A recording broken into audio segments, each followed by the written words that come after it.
వాళ్ళందరికీ స్వాగతం అండి. ఇప్పుడు నేను చెప్పబోయే కథ చందమామ కథల్లో ఒక కథ. పాడే పిశాచం ఆడే పిశాచం. పాడే పిశాచం అంటే ఎలా ఉంటుంది, ఆడే పిశాచం అంటే ఎలా ఉంటుంది, మరి కథలోకి వెళ్ళి తెలుసుకుందామా. అయితేని ఒక ఊళ్ళో చిదంబరం, నిత్యానందం అనే ఇద్దరు ఉన్నారన్నమాట. వాళ్ళలో నిత్యానందానికేమో చెవుడు, చిదంబరానికేమో కళ్ళు కనపడవు. ఇలాగ వాళ్ళిద్దరు కూడా అలాంటి సమయంలోనే, వాళ్ళకి తెలియని సమయంలోనే వాళ్ళు పెళ్ళిళ్ళు చేసేసుకున్నారు. అంటే పెళ్ళాన్ని వాడు చిదంబరం చూడలేదు, నిత్యానందం వాడు చెవుడు కదా, పెళ్ళాం మాట వినలేదు. ఇలా పెళ్ళిళ్ళు అయిపోయినాయి. వాళ్ళు మరి ఎలాగో అలా కుటుంబ పోషణ చేయాలి కదా. మరి అందుకు వాళ్ళు ఏం చేశారంటే యాచక వృత్తి మొదలుపెట్టారు. యాచకం అంటే ఏంటి, రోడ్డు మీద గుళ్ళ దగ్గర అక్కడ కూర్చుని ఒక గుడ్డ పరుచుకుని కూర్చుని అక్కడ దారిపోయే వాళ్ళు అమ్మ గుడ్డోండమ్మా, అమ్మ చెవిటోండమ్మా అంటూ ఉంటే వాళ్ళు ఎవరో ఒకళ్ళు రూపాయో ఎంతో కొంత వేసేవారనమాట. అలాగ వాళ్ళు కుటుంబ పోషణ చేసేస్తున్నారు పాపం. వాళ్ళు ఊరికి 10 కోసుల దూరంలో ఒక రంగనాయకుడి గుడి అని ఒకటి ఉంది, స్వామి గుడి ఉంది అక్కడ. ప్రతి సంవత్సరం కూడా ఎంతోమంది భక్తులు వస్తూ వెళ్తూ ఉంటారు. కొండకి ఊరికి మధ్యలో ఒక చిన్న అడవి ఉంది.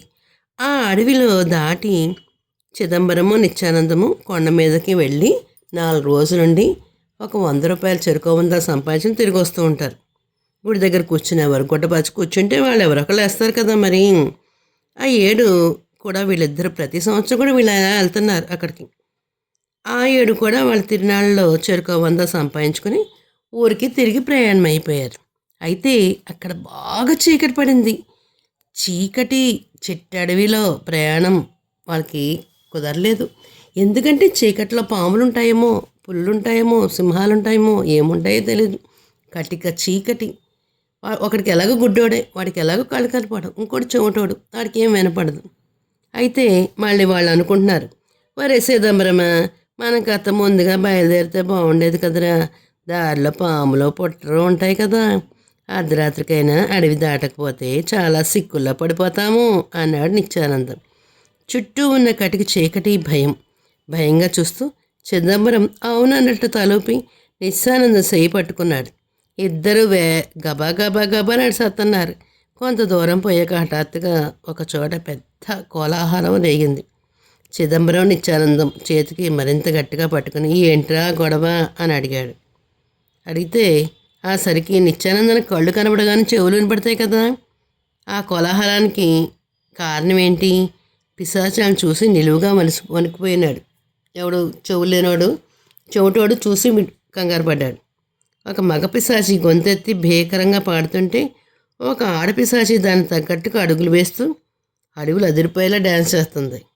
నిత్యానందం చెప్పగా సంగతి తెలుసుకున్నాడు చిదంబరం. తాను వణికిపోతూ పొగడ్తలకు పొంగిపోని ప్రాణి ఎక్కడుంటుంది, పిశాచాలే అవుతాయి అన్నాడు.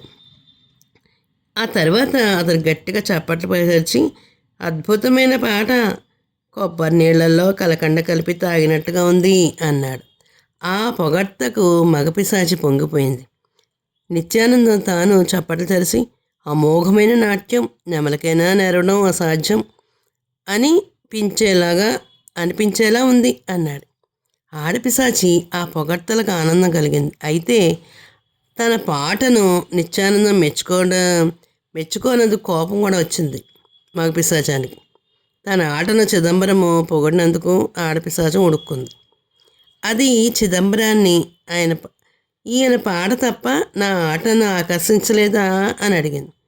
నీ ఆడ చూసి ఆనందించే అదృష్టం లేనివాడిని గుడ్డాడు నేను, నా కళ్ళు లేవు, ఏం చూస్తాను అన్నాడు. ఆ క్షణంలోనే చచ్చిపోవాలనుకుంటున్నాను అన్నాడు చిదంబరం. మగపిశాచం నిత్యానందాన్ని ఆవిడ గారి ఆట తప్ప నా పాటకి నీకు ఆనందం కలగలేదా అని అడిగాడు. చెవిటివాడినని నేను నిత్యానందానికి మగపిశాచ అడిగింది ఏమిటో అర్థం కాలేదు. చిదంబరం కల్పించుకుని ఈ చెవిటి మాలాకానికి పాట పసందుగా ఉంది ఏంది ఎలా తెలుస్తుంది అన్నాడు. ఆ జవాబుతో పిశాచాలు వాళ్ళకి తెలిసింది. ఓహో, ఇందులో ఒకడు గుడ్డాడా, ఒకడేమో చెవిటోడా అని అనుకున్నాయి. ఆడపిశాచి చిదంబరం కల్లా చల్లటి మంచులాంటి గాలి ఊదింది. మగపిశాచి నిత్యానందం చెవిలో గోబు అరిసిపోయేలా గట్టిగా పెట్టేసింది. ఆశ్చర్యం! మరుసనమే చిదంబరానికి కళ్ళు కనిపించేశాయి. నిత్యానందానికి చెవులు వినపడుతున్నాయి. మళ్ళీ మగపిశాచి పాట అందుకుంది. ఆడపిశాచి నాట్యం చేయడం మొదలెట్టింది. కంపరం పుట్టిస్తుంది వాళ్ళ ఆటల్ని పాటల్ని. మరి కొంచెం సేపు మెచ్చుకుని ఇద్దరు సంతోషంగా ఊరిదారి పట్టారనమాట. వాళ్ళు ఊరి చేరేసరికి బాగా తెల్లారిపోయింది. వాళ్ళ పక్క ఇళ్ళు పక్క వీధుల్లో ఉన్నాయి. చిదంబరం కళ్ళు మూసుకుని నడిస్తే తప్ప ఆ వీధిలోకి ఇంటిని గుర్తించలేకపోయాడు.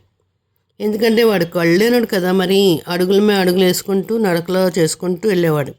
అతడు తలుపు తెరిచేసరికి తన భార్య ఎలా ఉందంటే అనాగరికంగా ఉంది. అస్సలు బాగాలేదన్నమాట. ఒక్కతే వచ్చి తలుపు తీసింది. చిదంబరం కేసాగా చిరాగ్గా చూసి, చింతామణి ఆవిడ ఇల్లు ఎక్కడా అని అడిగాడు. చింతామణి అంటే అతని భార్య పేరు. తలుపు తెరిచింది ఆవిడే. భర్తకు చూపు వచ్చిందన్న సంగతి తెలుసుకుని పరమానందం చెంది, నేనే చింతామణిని, నీ కళ్ళు వచ్చాయంటే మరి ఆనందంతో నాకు మాట రావట్లేదయ్యా అంది. ఈ అనాకార స్త్రీ తన భార్య అని నమ్మలేకపోయాడు. ఏంటి నేను ఇంత అందంగా ఉంటే ఇంత చండాలమైన అమ్మాయి నాకు భార్యగా వచ్చిందేమిటి అని కంఠస్వరాన్ని బట్టి ఓహో ఈవిడ నా భార్య అని తెలుసుకున్నాడు. ఇంతకాలంగా ఇలాంటి మనిషితోనే నేను కాపురం చేసింది. అతనికి కాపురం వచ్చేసింది. ఇంకా భార్య ఈ శుభవార్త ఇరుగు పొరుగు వాళ్ళందరికీ చెప్పేసింది.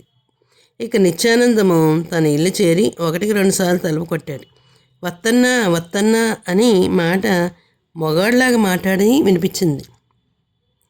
ఏదో మగగంతు వినపడుతుంది అంటే ఇన్ని రోజులు వాడికి మరి చెవుడు కదా, చెవులకేం వినపడదు కదా.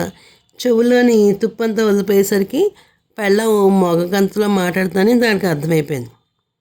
భర్తకు చెవుడిపోయి మాట వినపడుతుందని పొంగిపోయిన కాంతము, దేవుడి దయ వల్ల నీ చెవులు వినిపిస్తున్నాయన్నమాట.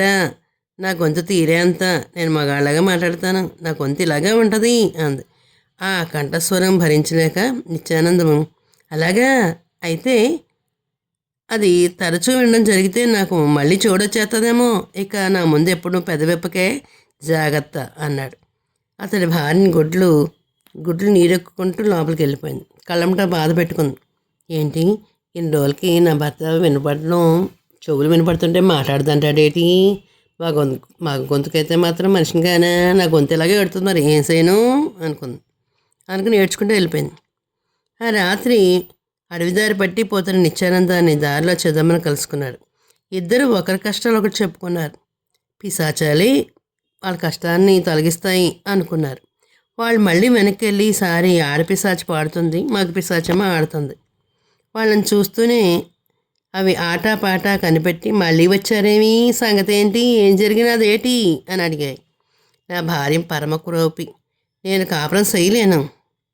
కంటిచూపు తెప్పించి మీరే ఈ గొడవ కారణమయ్యారు, పరిష్కారం మీరే చెప్పాలి మరి అన్నాడు చిదంబరం. మగ గొంతుకున్న ఆడని అన్ని అరిష్టాలకి కారకురాలయ్యింది.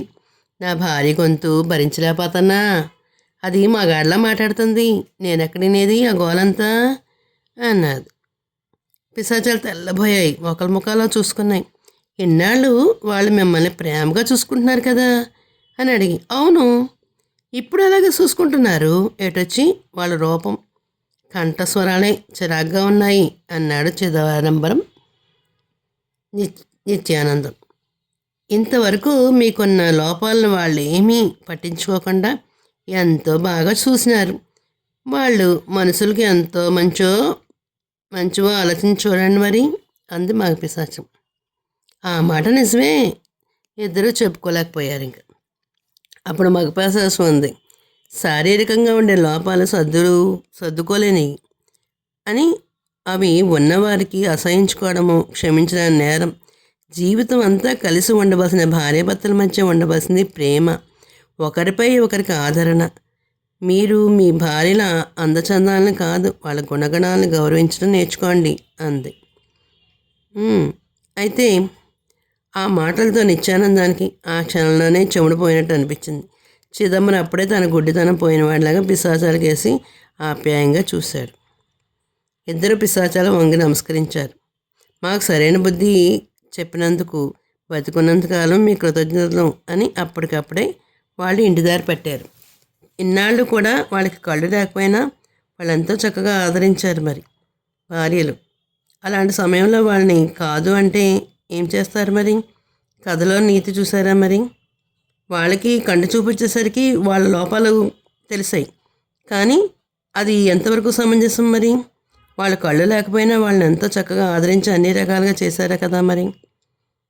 మరి చూసారా కథ ఎలా ఉందో మరి? తెలుగువారి దీపకాంత్ లైక్ చేసి, షేర్ చేసి, సబ్స్క్రైబ్ చేసి కామెంట్ రూపంలో పెట్టండి మరి.